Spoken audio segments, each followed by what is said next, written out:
Assalamualaikum warahmatullahi wabarakatuh. Shalom, Om Swastiastu, Namo Buddhaya, Salam Kebajikan, Salam Sejahtera bagi kita semua. Izinkan saya memperkenalkan diri. Nama saya Dana Nurmalina dengan NIM 20230050050132 dari kelas SI23F Program Studi Sistem Informasi. Di sini saya akan menjelaskan mengenai tugas KSI sesi 12 yang diampu oleh dosen pengampu Bapak Aditya Ervina STMKOM. Di sini saya akan memberikan petunjuk bagaimana cara melakukan man in the middle of attack. Di sini kita membutuhkan software VirtualBox terlebih dahulu, yang di dalamnya nanti akan mencakup Kali Linux, Ethercap, dan Wireshark. Di sini saya melakukan pendownloadan pada VirtualBox-nya. Kemudian setelah di-download, maka hasilnya akan seperti ini. Kita langsung install saja, klik next. Habis gitu, kita pencet yang I accept the terms in the license agreement. Habis itu pilih di mana akan disimpan VirtualBox-nya. Di sini saya memilih local disk D. Kemudian tunggu sampai proses ini selesai. Dan kemudian klik ini dan klik finish. Jangan lupa untuk men-download extension pack-nya juga. Setelah itu, yang tadi file extension pack tadi dipencet dan kemudian kita install juga. Scroll ke bawah sampai menemukan tombol I agree. Kemudian di sini saya akan mendownload software Kali Linux-nya. Di sini saya mencari download Kali Linux dan terdapat muncul di pencarian pertama untuk websitenya. Dan kita pilih yang x86 underscore 64 bit, kemudian klik installer. Tunggu sampai prosesnya selesai. Di sini ukuran file Kali Linuxnya sebesar 4,1 gigabyte. Kemudian setelah proses pendownloadan ISO Kali Linuxnya sudah selesai, di sini kita masuk ke VirtualBox untuk memasukkan file ISO tersebut. Kita klik Preference. Habis gitu nanti akan dihubungkan ke sini. Kita pilih tempat file penyimpanan. Oh ya, untuk file penyimpanan VirtualBox-nya sendiri saya menyimpan di local disk D seperti itu dengan nama VB atau VirtualBox, kemudian klik OK. Kemudian setelah itu baru habis ini kita baru bisa memasukkan file ISO-nya. Nah, untuk file ISO-nya sendiri tadi kita sudah pencet file terus preference. Eh, bukan. Yang tadi kita pencet yang new. Habis gitu namain ininya Kali Linux dengan folder VB. Terus kita browser buat si file ISO-nya. Kemudian klik next.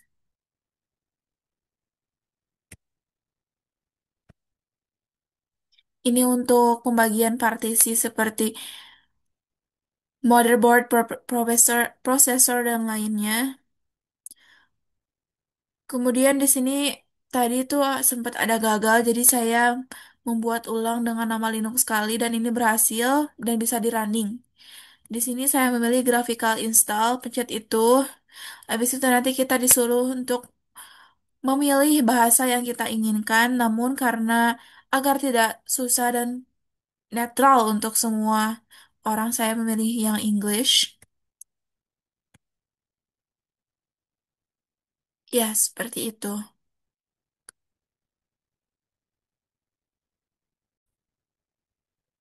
Baik, di sini saya akan melanjutkan proses pekerjaan saya. Kemudian, saya tidak bisa men-screenshotnya lewat laptop, jadi saya memfotokan. Di sini kita pilih untuk your location-nya, saya memilih United States. Kemudian setelah itu, untuk bahasanya itu English. Dan untuk configure the keyboardnya, saya memilih yang American English. Di sini tunggu sampai proses installernya selesai. Setelah itu kita masukkan nama hostname-nya di sini karena nama saya Diana dan saya tidak ingin ribet lagi dalam mengingatnya. Saya menamakannya dengan nama Diana untuk hostname-nya. Kemudian setelah itu untuk domain name-nya itu Diana juga. Setelah itu untuk full name for the new user saya memilih nama Diana juga. Sedangkan sama untuk username for your account. Maksudnya username untuk akun Linuxnya saya memilih nama Diana juga. Kemudian setelah itu, di sini saya disuruh untuk menginput password yang saya inginkan untuk akun Linux saya. Di sini saya memilih Diana 13. Kemudian setelah itu, configure the clock, saya memilih yang Eastern. Setelah itu, partition disk, di sini saya memilih guided use entire disk, kemudian continue, dan partition disknya saya memilih yang SDC yang ada ininya. Kemudian setelah itu untuk partition disk selanjutnya saya memilih yang all files in one partition or recommended for new user, which is me. Terus saja lanjutkan untuk partition selanjutnya. Di sini saya memilih tombol yang finish partitioning and write changes to this. Di sini saya klik continue. Kemudian di sini saya mengganti pernyataan no menjadi yes. Kemudian klik continue lagi dan tunggu install the best sistemnya. Setelah itu akan ada tampilan seperti ini. Di sini kita hanya perlu mencentang 5 saja, yang dua ini tidak usah. Kemudian klik continue lagi. Dan ini select and install software, sedang proses itu. Kemudian ini install the GRUB bootloader. Jadi saya memilih yes, kemudian klik continue. Install the GRUB bootloader. Di sini saya memilih dev SDA hard disknya ya, ini maksudnya. Kemudian ini proses finish the installation. Oh sorry. Em, Setelah itu akan tampilan seperti ini setelah sudah selesai. Klik continue. Dan di sini tampilan Linuxnya sudah bisa kita lihat, namun di sini saya harus memasukkan mengenai username dan password saya. Untuk username-nya saya sudah mengisi dengan nama Diana, kemudian passwordnya ini, dan saya akan mengklik login. Setelah itu tampilannya akan seperti ini. Nah, selanjutnya kita akan mulai untuk melakukan proses man in the middle of attack. Nah, di sini kita pencetnya ini nih, yang warna biru ini. Kemudian kita cari yang sniffing and spoofing. Kemudian pilih yang ethercat ini, yang ini. Setelah itu, setelah kita memencet ini yang ethercap GUI enabled executable, nah tampilannya akan seperti ini. Nah, kita sudah bisa memulai untuk proses man in the middle of attack-nya. Ini salah satu teknik dari bagian sniffing ya. Habis gitu kita pencet bagian accept. Setelah itu akan seperti ini tampilannya. Kita di sini cari untuk ada berapa sih hostnya. Setelah itu yang akan di-scan. Nah, ini sudah ketemu randomizing to host added to the list. Kemudian kita pilih ini untuk melihat host listnya, dan ini adalah tampilan host listnya. Kemudian di sini saya mengecek mengenai IP saya, dan untuk selanjutnya saya memilih IP address 10.0.2.2 dengan MAC address ini untuk menjadi target ke satu saya. Saya mengetik add target one, kemudian setelah diklik akan seperti ini. Nah, selanjutnya kita akan menggunakan Wireshark. Sama seperti tadi, kita menekan tombol ini, kemudian cari yang sniffing and spoofing. Habis itu kita cari yang fitur Wireshark. Setelah itu, tampilannya akan seperti ini. Kita mencet yang Ethernet 0. Nah, tapi sebelum itu kan nggak ada tampilan apa-apa tuh ya. Kita mencet lagi ke yang bagian apa tuh tadi, Ethercap yang tadi. Untuk mengklik bagian fitur MITM-nya kita pilih yang ARP poison poisoning poison poisoning. Setelah itu kita klik yang sini, klik OK, dan maka tampilan di Wireshark-nya akan seperti ini. Di sini terlihat ya, kayak lalu lalang yang kita lakukan gitu. Bisa dilihat ya. Bisa dilihat ya, trafiknya ini sangat padat tuh.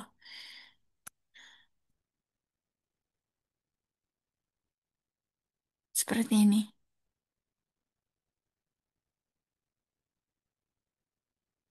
Di sini kita akan mencoba untuk melakukan browsing. Kita tadi mengklik yang icon Mizo- Mozilla Firefox. Kemudian kita cari di sini pertama saya akan mencari YouTube terlebih dahulu. Nah, di sini saya mencari mengenai Northern Italy. Kemudian saya mengklik videonya. Setelah itu saya juga mencari tentang mobil. Nah, dari pencarian mobil tersebut saya mendownload gambarnya. Kemudian gambarnya disimpan di download. Seperti ini. Nah, setelah itu nanti tampilannya akan seperti ini setelah kita melakukan aktivitas yang tadi saya lakukan di Mozilla Firefox.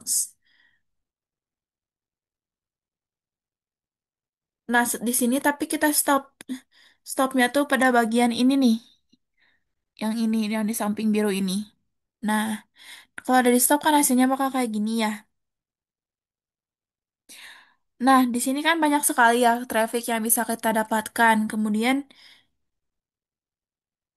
tapi kita belum bisa dapat untuk memahami apa saja maksud-maksud dari traffic ini.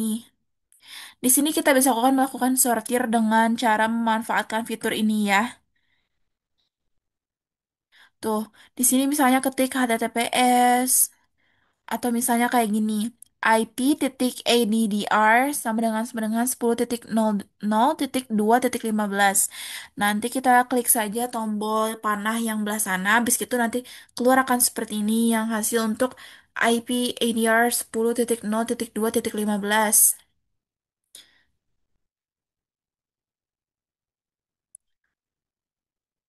Kemudian tuh seperti ini.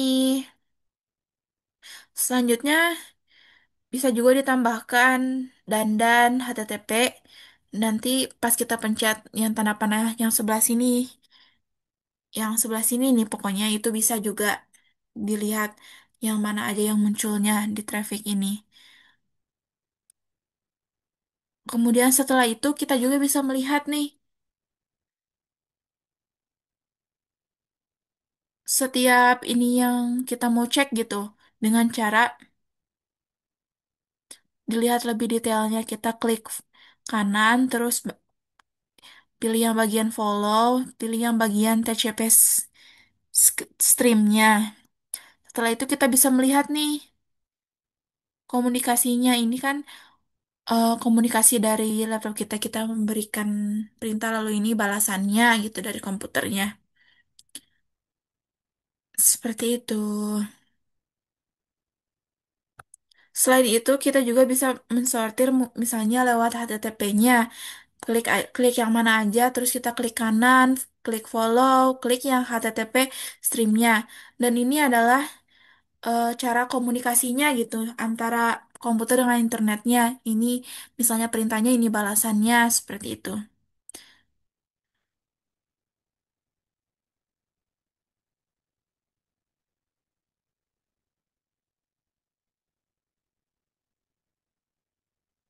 Mm-mm.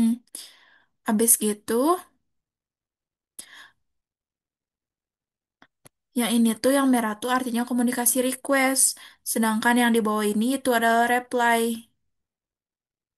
Iya, atau balasan, respon. Kalau yang ini di HTTP itu udah mulai bagus ya, udah mulai rapi gitu si komunikasinya tuh. Nggak kayak yang pas di TCP tadi. Stream. Setelah kita cukup jelas terlihat, kita juga bisa melakukan analisis terkait hasil analisis man in the middle of attack ini. Kita dapat melakukannya dengan cara klik file, terus save as.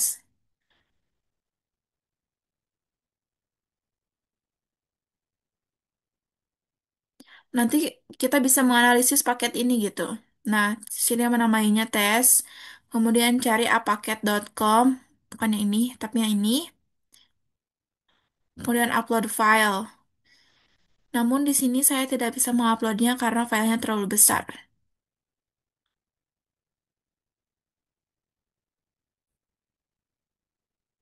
Di sini saya memang tidak bisa menguploadnya karena limit mengenai ukuran filenya, sedangkan jika ingin tetap melanjutkan harus membayar untuk premiumnya.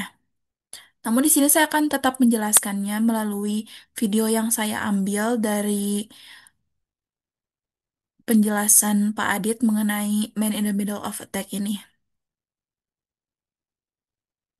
Bisa dilihat ya, di sini kita bisa menguploadnya dengan cara from device, lalu seperti yang seperti Pak Adit bilang, nama filenya beliau kan tes. Klik aja, habis itu tinggal tunggu prosesnya selesai. Nah, setelah prosesnya selesai, maka hasilnya akan seperti ini. Nah, report dari traffic tadi tuh bisa dilihat lewat pictures-nya, DNS, HTTP readers, credential connections, open, HTTP, SMB servers, documents, network, FTP, telnet, SSDP-nya. Kalau berdasarkan DNS-nya tuh seperti ini yang tadi saya cari dan Pak Adit cari itu kurang lebih sama, maka hasilnya akan seperti ini. Kayak tadi tuh kita tuh mengunjungi apa aja sih? Nah, tuh seperti ini ya. Di sini terlihat apa saja yang kita lakukan yang kita kunjungi gitu untuk di bagian yang DNS-nya. Setelah itu untuk networknya sendiri itu bisa dilihat seperti ini ya untuk reportnya. Habis itu di bagian ARP-nya juga tuh sangat sangat banyak sekali ini. Lalu lintas trafficnya banyak.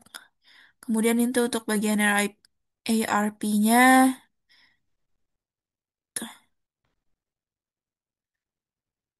Nah, sekian.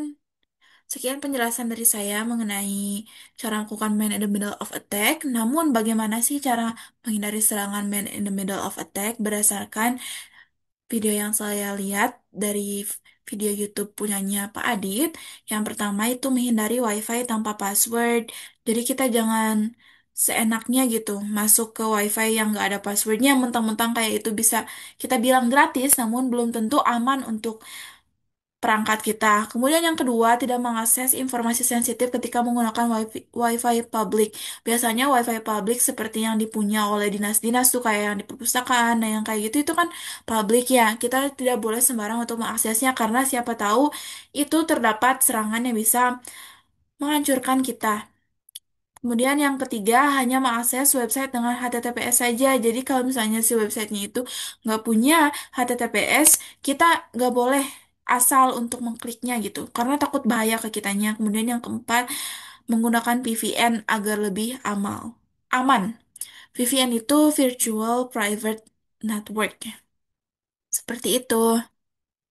Baik, terima kasih telah mendengarkan penjelasan saya mengenai tata cara melakukan man in the middle of attack. Mohon maaf bila ada kesalahan dalam penuturan dan pengucapan kata. Mohon maaf sekali. Terima kasih. Wassalamualaikum warahmatullahi wabarakatuh.